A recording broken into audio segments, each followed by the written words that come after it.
Am I the a-hole for turning in a school project that shows that I live in a crap hole neighborhood where everyone sucks? This story is a story about a neighborhood that is maybe not as inviting as yours. Not as interesting. Okay. I'm a high school student in a Spanish class, and we had an assignment to make a video tour of our place. It had to be in Spanish and it had to be conversational, like you were showing it around to a friend. Like, hey, look at this plant. Look at this mosaic house. This is pretty cool. Donde está el planto?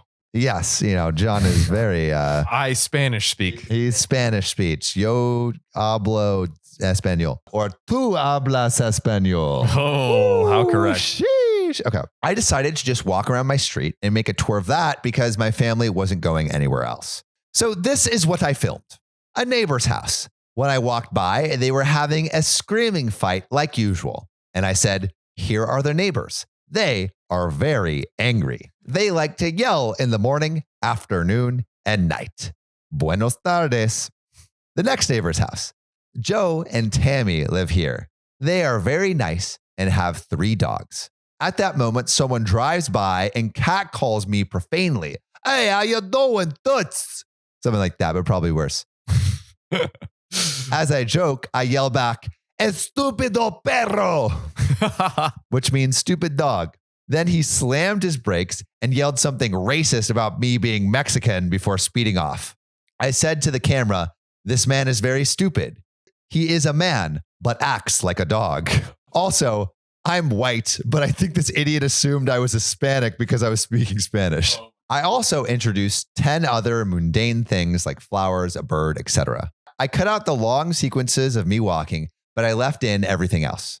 My teacher had a rubric of the types of descriptions and numbers of things you needed, and taking any out would lose me points. It was too dark out to film anymore, so I stopped. The second part of the assignment was to upload the video on the school website and post comments back and forth responding to several of your classmates' videos. One of my friends from class recognized the racist guy as someone who volunteers with the middle school soccer team. So the guy that was catcalling is teaching kids how to play soccer. What? So she texted me like, haha, should I say something? And I said, sure. So she posted in Spanish, in the car is Mr. Jones, who coaches the children. I learned from your video that he hates women and is racist. I replied to say, does he teach the girls or the boys? And she replied back, both. I replied back, that is terrible. I love how all these sentences are super simple, but they're so savage. A guy in my class made a comment like, the man yelling at his family is a police officer. He is always a very angry man. I replied back to say, that is scary. The next day at school, my teacher wanted to talk to me alone. She told me my video was inappropriate and I shouldn't have filmed the neighbors or the coach. I said that this assignment was literally to walk around a place you're familiar with and react like you're having a conversation with a friend. And that is literally how it goes when I walk around my house with my friends. My teacher said I was being a belligerent on purpose and I should have known that this stuff has to be dealt with delicately. I said, I just don't agree. It's just life. And there's no point in pretending that it's not happening. Facts, OP. I like how OP is literally dropping these like philosophical gems just nonchalantly. She said she'd taken down the video and it was the sort of thing that should be brought to the authorities instead of posted for the whole class. I said, I didn't even know the guy in the car. And who was I going to call about the cop? The cops? Who polices the police? I have a meeting with the principal coming up tomorrow. Am I the a-hole for posting a video for Spanish class? First off, man, can we have a little humor? Yeah. Can we have a little comedy, man? Like, I honestly, watching that video, I would have cracked up. I would have thought it was hilarious. Yeah. And she did do the assignment. That she did. She understood the assignment. Yes, she did. But there's an update, John. Oh. I had a meeting this morning and I think it went well. I have a study hall now, so I have a little more time to write an update. So last night I did a bunch of prep. Before the meeting, I emailed the video to the elementary school principal, guidance counselor, and a few parents I know with kids on the sports team to say their coach had yelled sexually explicit and hateful things at me, a student in the school system. I wanted to get out ahead and make sure the video was out there before the school might pressure me to delete it. Then I backed up the video to multiple places. Then I asked a teacher I trust to sit in on this meeting and have it be recorded and sent to all participants afterwards. We scheduled it for just before the school day started on Zoom so I wouldn't miss any class. And then finally, I decided to write up a list of things I'd want discussed in the meeting and shared it with my favorite teacher in advance so she could help me address the questions. Bro, shout out to OP. OP came really prepared. Gosh darn.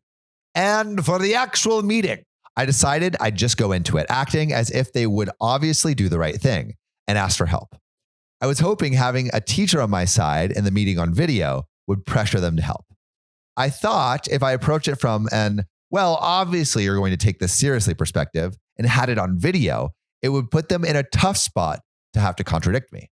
So when I called in, everyone said good morning, and the principal asked if I knew why I had been called in this morning. I just started out by saying, yes, I assume it's about the kids' coach. Thank you so much for calling me to this meeting this morning. I really appreciate how proactive you are about addressing the sexual harassment from a staff member. I understand this is a mandated reporting state, and I wanted to ask if there's any information you will need to add to your report. That is how it's done. And the principal seemed kind of caught out and said a report had not yet been filed. I said, well, as I understand it, there is a 48-hour time frame to file a report. I understand making you aware of this right before the weekend might have complicated things. Perhaps there was a miscommunication about the severity of the events, but I was approached in a car, sexually harassed and threatened by a man who works with other minors in the public school system. As soon as I said all that, the meeting tone really changed. The meeting also had a school guidance counselor on it, and I could tell she understood how serious what I was saying was, especially because I was politely calling out that they were already past the legal deadline and that they should have filed the report already. She actually took over, and the principal didn't participate that much. I also tried to smooth things over somewhat by saying I was sorry I brought this to their attention in a school project instead of asking for a meeting with the principal directly. I should have reached out for help.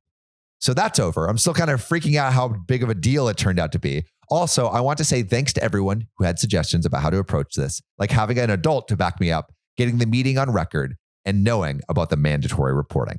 OP is literally a hero. Like OP is a freaking lawyer, bro. A lawyer, like just doling out justice. Incredible. Wow.